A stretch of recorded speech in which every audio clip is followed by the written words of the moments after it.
Hello बच्चों, let's see this question. And here this question say, what landmark decisions were taken by the National Assembly led by the third estate on 4th अगस्त 1789?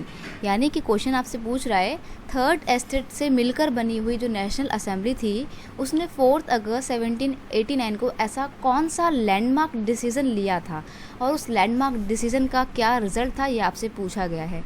इस question को कुछ इस तरीके से भी पूछा जा सकता है, the national assembly led by the third estate took some landmark decision on 4th August 1789 which brought landmark changes in the French society. Justify the statement. यानी कि वो कौन से मतलब नेशनल असेंबली ने 4 अगस्त 1789 को कुछ ऐसे लैंडमार्क डिसीजन लिए थे जिसने बहुत ही बढ़िया से ज़बरदस्त चेंज लाए थे फ्रेंच सोसाइटी में।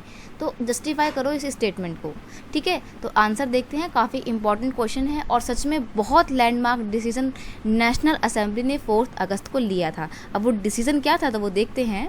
On 4 August 1789 the national assembly passed a decree that abolish the feudal system. यानी कि जो फ्यूडल सिस्टम था फ्रांस में उसको अबॉलिश कर दिया जाता है। फ्यूडल सिस्टम क्या होता है, जिसमें फर्स्ट एस्टेट और सेकंड एस्टेट के लोग थर्ड एस्टेट के लोग से टैक्स वसूला करते थे, उनसे अपना काम करवाया करते थे फ्री में, उनको एक्सप्लॉइट किया करते थे। इस पूरे सिस्टम को बोला जाता था feudal system.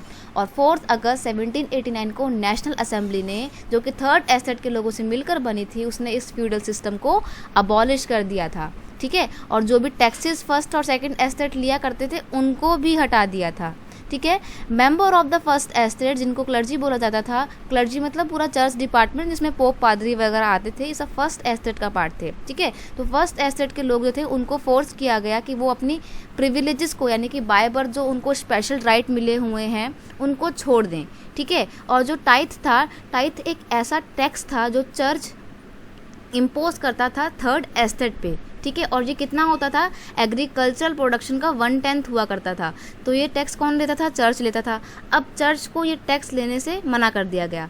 Teeth were imposed and land owned by the churches were confiscated. अब देखो, एक तो पहली बात चर्च से उनसे उनके सारे प्रिविलेजेस छीन लिए गए, दूसरी बात उनसे उनका टीथ वसूलने का, टीथ नाम का जो टैक्स था वो वसूलने का उनका जो राइट था वो भी उनसे छीन लिया गया।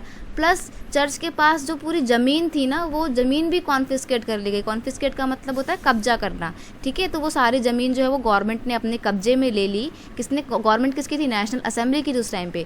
तो जब ये पूरी ज़मीन कब्जे में ले ली तो रिजल्ट क्या निकलता है, गवर्नमेंट को कितनी संपत्ति मिलती है, कितनी एसेट मिलती है। गवर्नमेंट को चर्च से कॉन्फिस्केट की हुई ज़मीन से ही लगभग 2 बिलियन लिवरे की संपत्ति मिलती है, पैसा मिलता है।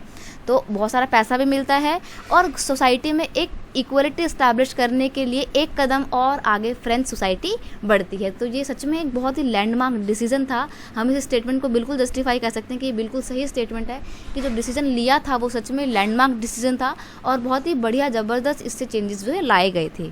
I hope you understand it well. Best of luck.